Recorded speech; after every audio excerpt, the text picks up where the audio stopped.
Hi అండి, నేను మీ Shilpa Vinay. Welcome to Vincy kitchen.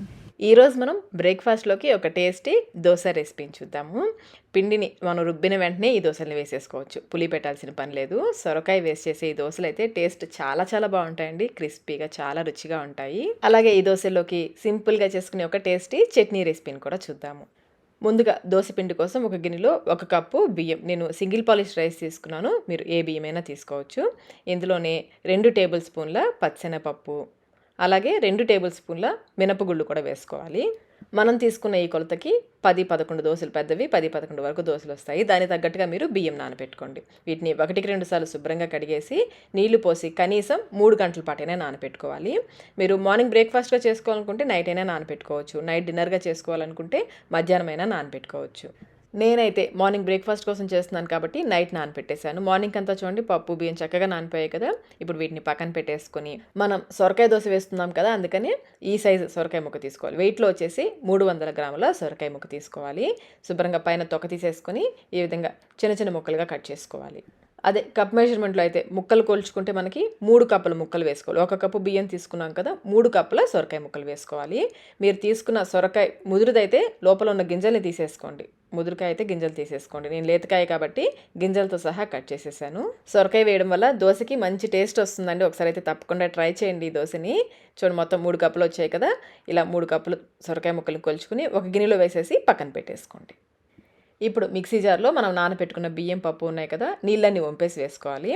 అలాగే 2 పచ్చిమిర్చి కూడా తుంపి వేసేసుకోండి. ఇంకా 2 ఇంచుల అల్లం ముక్కను కూడా చిన్న ముక్కలుగా కట్ చేసి వేసుకొని ముందు నీళ్లు పోయకుండా గ్రైండ్ చేసుకోవాలి. కొంచెం నలిగిన తర్వాత మనం కట్ చేసి పెట్టుకున్న సొరకాయ ముక్కలు ఉన్నాయి కదా, అవి కొంచెం కొంచెం వేసుకుంటూ గ్రైండ్ చేసుకోవాలి. ముందైతే నీళ్లు పోయొద్దు, సొరకాయ ముక్కలన్నీ వేసి గ్రైండ్ చేసిన తర్వాత అప్పుడు సరిపడా నీళ్లు పోసి గ్రైండ్ చేసుకోవాలి. బాగా మెత్తగా గ్రైండ్ చేసుకోవాలి. సొరకాయలో నీళ్లు ఉంటాయి కదా, అందుకని ముందే నీళ్లు పోయొద్దు. సొరకాయ ముక్కలు గ్రైండ్ అయిన తర్వాత సరిపడా నీళ్ళు పోసి పిండిని బాగా మెత్తగా గ్రైండ్ చేసుకోవాలి. చూడండి ఈ విధంగా బాగా మెత్తగా గ్రైండ్ చేసుకోవాలి. ఇప్పుడు ఈ పిండిని ఒక గిన్నెలోకి తీసేసుకోండి. అలాగే నేను మిక్సీ జార్లో కొన్ని నీళ్ళు తొలిపేసి ఆ నీళ్ళు కూడా పోస్తున్నాను. అలాగే రుచికి సరిపడా సాల్ట్ కూడా వేసేసుకొని ఒకసారి బాగా కలిపేసుకోవాలి. ఈ దోశ పిండిని పులియ పెట్టాల్సిన పని లేదు, రుబ్బిన వెంటనే దోశలు వేసేసుకోవచ్చు. లేదా ఇంకొక అరగంట ఆగి దోశలు వేసుకున్నామంటే దోశలు ఇంకా బాగా వస్తాయి. సరిపడా నీళ్ళు పోసేసి మనం దోశలు వేసుకోవడానికి వీలుగా ఉండేలాగా పిండిని కలుపుకోవాలి. పిండిని మరి చిక్కగా కలిపేద్దు, చూడండి ఈ కన్సిస్టెన్సీ ఉండేలాగా పిండిని కలిపేసుకొని నేనైతే ఒక అరగంట పాటు పక్కన పెట్టేస్తున్నాను. ఈలోపు మనం చట్నీ చేసుకుందాము.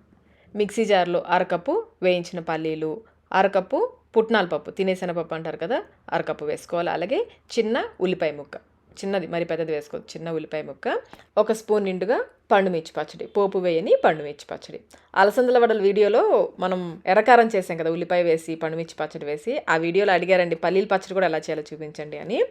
ఇలా సంవత్సరం రోజుల పాటు నిల్వ ఉంచుకుంటాం కదా పండుమిర్చి తొక్కు, పండుమిర్చి, చింతపండు, ఉప్పు వేసి తొక్కు పెడతాం కదా పోపు వేయని పచ్చడి, ఆ పచ్చడిని ఇలా మనం చట్నీలో కూడా వాడుకోవచ్చు, చాలా బాగుంటుంది. లేదు మీరు మామూలు చట్నీ చేసేసుకోవాలనుకుంటే పల్లీలు పుట్నాలతో పాటు సరిపడా ఎండుమిర్చి, కొంచెం చింతపండు, ఉప్పు, 2 వెల్లుల్లి రెబ్బలు వేసేసుకుని గ్రైండ్ చేసేసుకోవచ్చు. నేనైతే ఇలా పండుమిర్చి వేసి చేస్తున్నాను. ఇంకా కొబ్బరి చట్నీ కూడా సేమ్ ఇలాగే పండుమిర్చి పచ్చడి వేసేసుకుని కొబ్బరి చట్నీ కూడా చేసుకోవచ్చు, అది కూడా బాగుంటుంది. సరిపడా నీళ్ళు పోసేసి చూడండి ఈ విధంగా పచ్చడిని గ్రైండ్ చేసేసుకోవాలి. సీజన్ కూడా వస్తుందండి, పండుమిర్చి సీజన్ కూడా వస్తుంది కదా, ఈసారి అయితే ఇలా తొక్కి పెట్టుకోండి.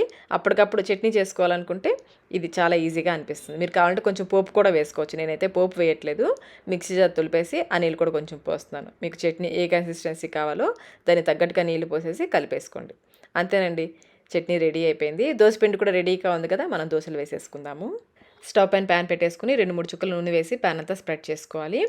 ప్యాన్ వేడెక్కిన తర్వాత ఫ్లేమ్ని లోలో పెట్టేసుకొని ఒక గరిటెడు పిండిని వేసి పల్చగా స్ప్రెడ్ చేసుకోవాలి.